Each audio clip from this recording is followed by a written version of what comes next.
Para ikhwan dan akhwat, siapa saja yang telah membantu terselenggaranya manakib pada pagi hari ini, wabil khusus pemangku hajat yang mulia Ibu Hajah Siti Zuhriyah dan juga keluarga besar Sudirman, Bapak Sudirman.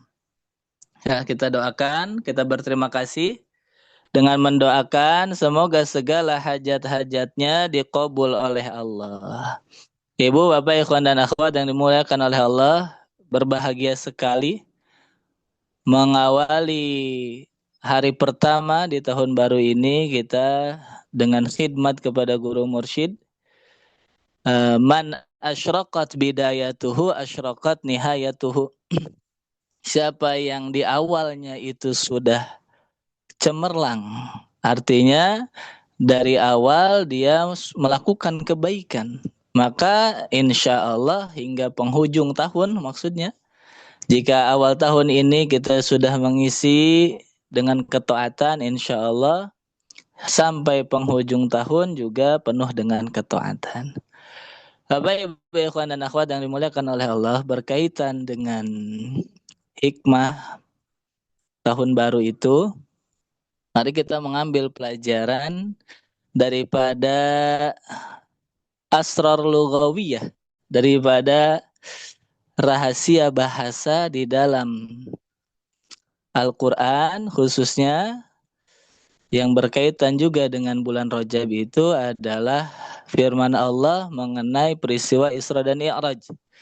Yaitu Allah berfirman, A'udzu billahi minasyaitonir rajim, subhanalladzi asra bi'abdihi lailam minal masjidil harami ilal masjidil aqsa al-ayah.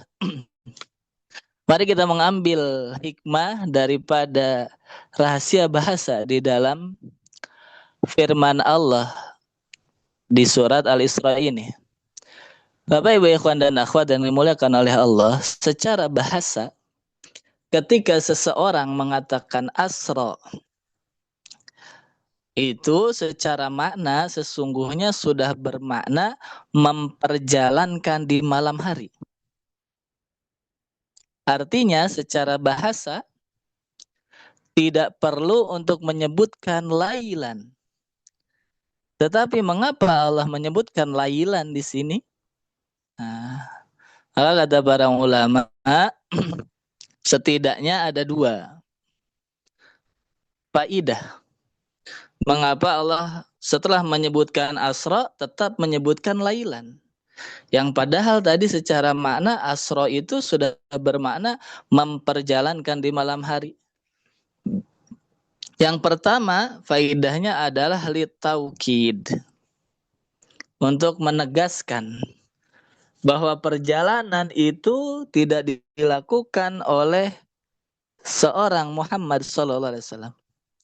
Tetapi perjalanan itu adalah semuanya dalam kuasa Allah Azza wa Jalla.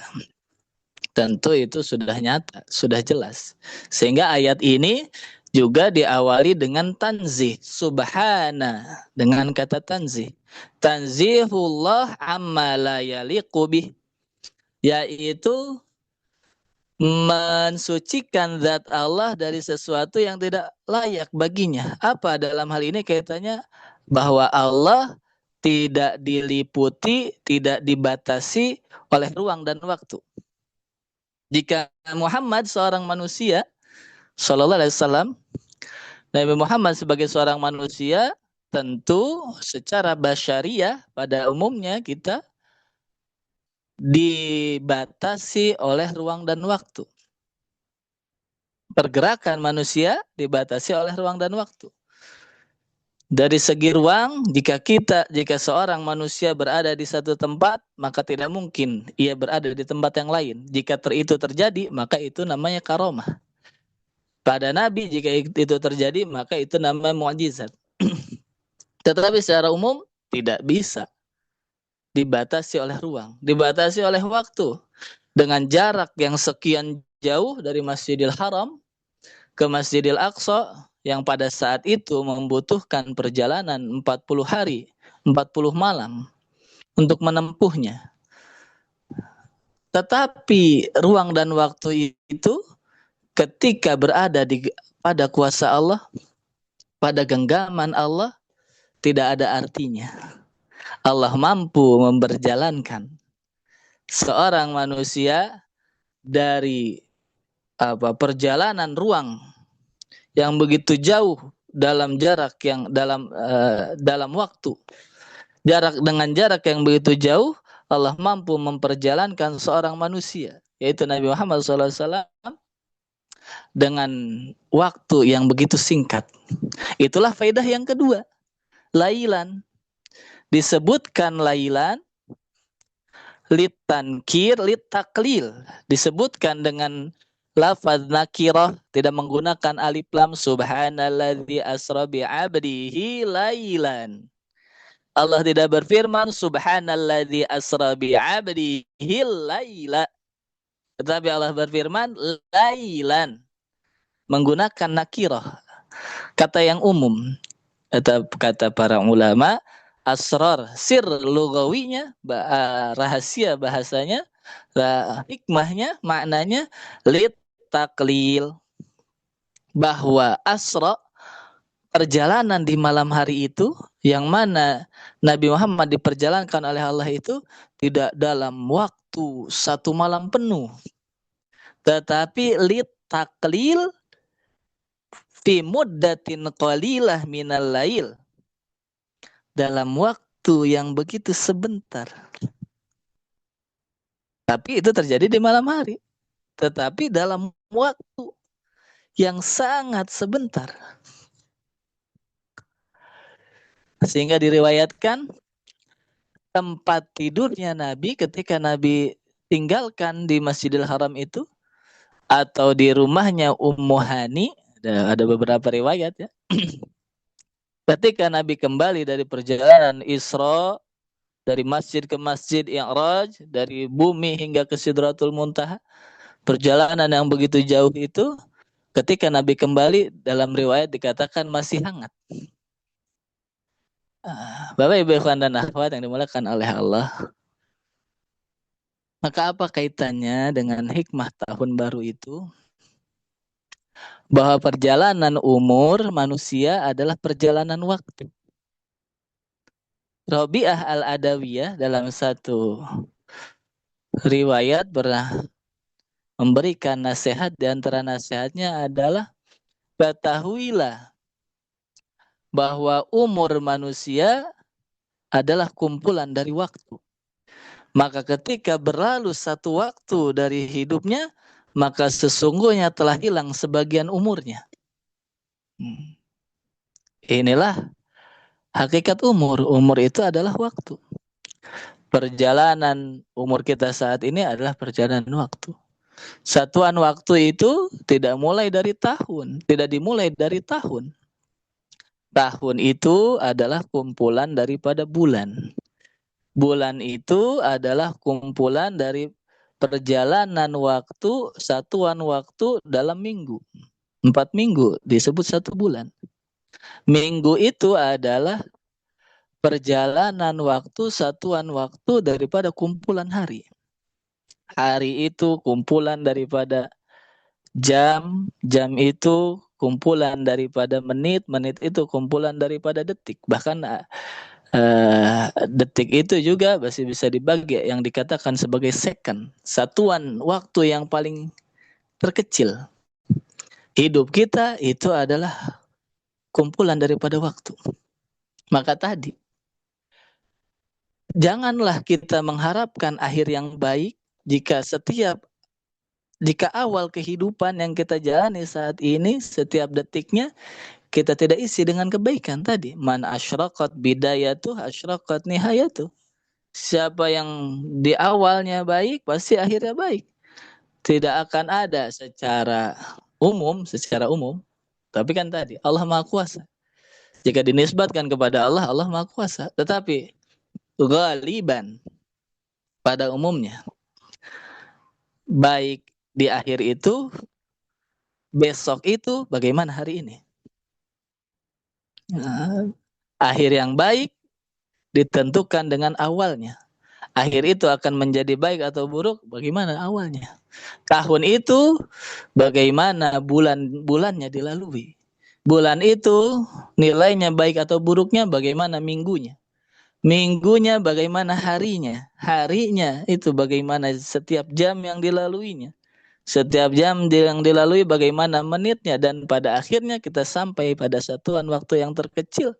Setiap detik di dalam hidup itu menentukan kualitas hidup seseorang, dan lebih jauh lagi setiap detik di dalam hidup yang kita jalani di alam dunia ini menentukan nasib kita nanti di akhirat.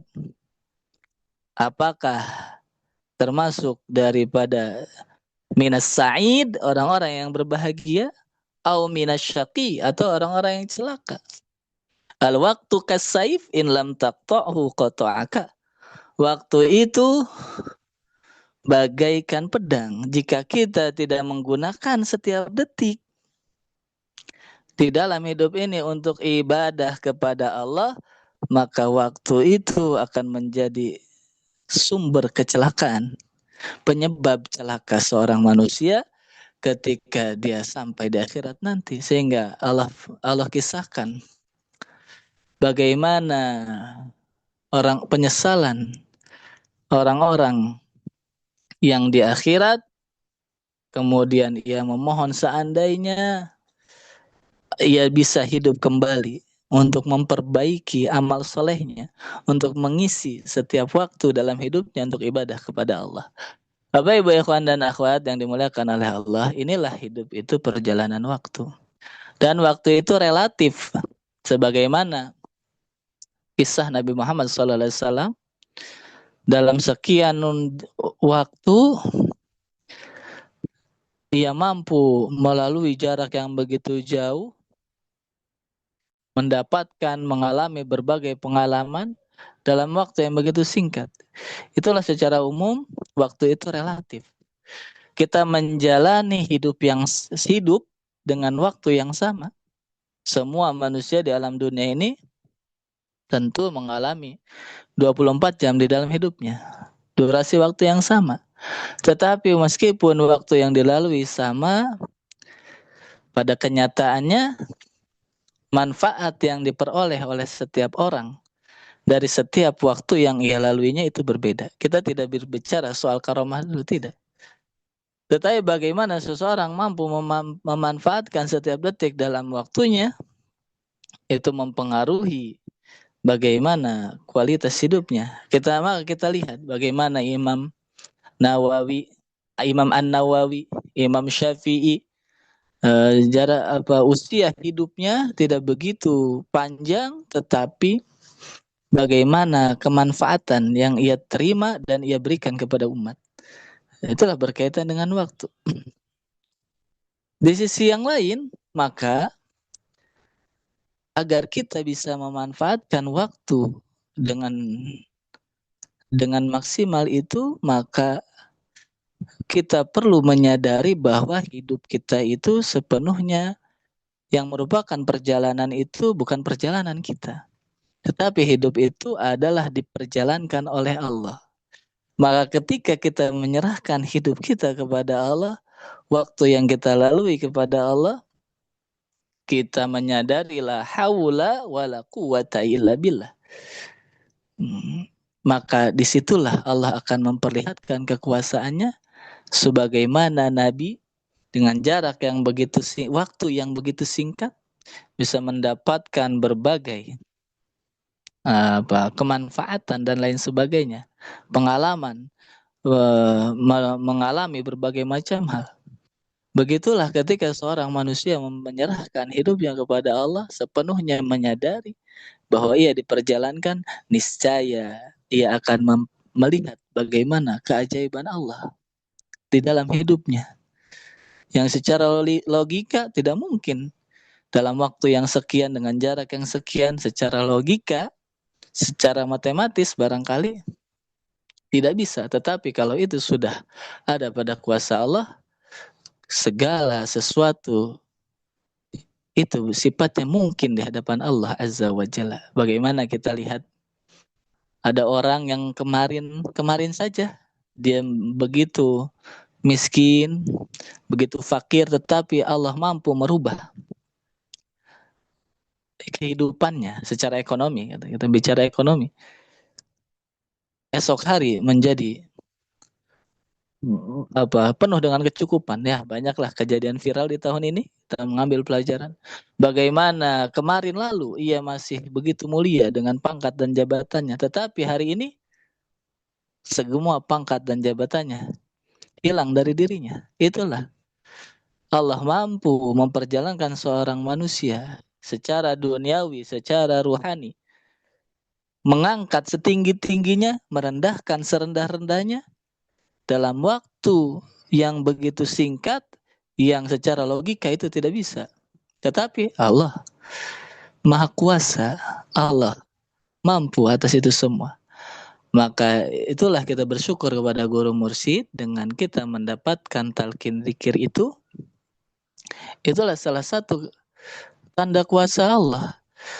Dengan waktu yang singkat, kita bisa mengisi setiap detik dalam kehidupan kita dengan nilai yang begitu luar biasa, yang tidak bisa diraih kecuali oleh mereka orang-orang yang sudah mendapatkan talqin dari guru mursyid. Inilah apa yang dikatakan oleh Ibnu Athaillah, rubba umrin ittasa'at amaduhu wa qallat amdaduhu. Berapa banyak umur secara kuantitas ia begitu panjang, hidupnya di dunia begitu lama. Tetapi qallat amdaduhu, nilainya begitu kecil, begitu sedikit. Kenapa? Kita bicara spesifik ibadah. Karena ibadahnya hanya ibadah lahiriah saja, tentu terbatas. Sholat sehari semalam hanya 5 kali saja, yang wajib tentunya. Puasa hanya 1 bulan dalam 1 tahun, haji wajib hanya 1 kali saja, dan lain sebagainya. Tapi sebaliknya, ada orang-orang warubba umrin qalilatun amaduhu katsiratun amdaduhu. Berapa banyak orang umurnya sedikit tetapi nilainya, kebermanfaatannya begitu besar. 1 rakaat kita sholat dengan hati yang ingat kepada Allah, fala rakaatun min arifin hiya afdalu min alfiha min alimin fataqabbala. Senilai 1000 rakaat sholat dalam keadaan lupa kepada Allah. Inilah faman burika lahu fi umrihi, siapa yang diberkahi dalam umurnya.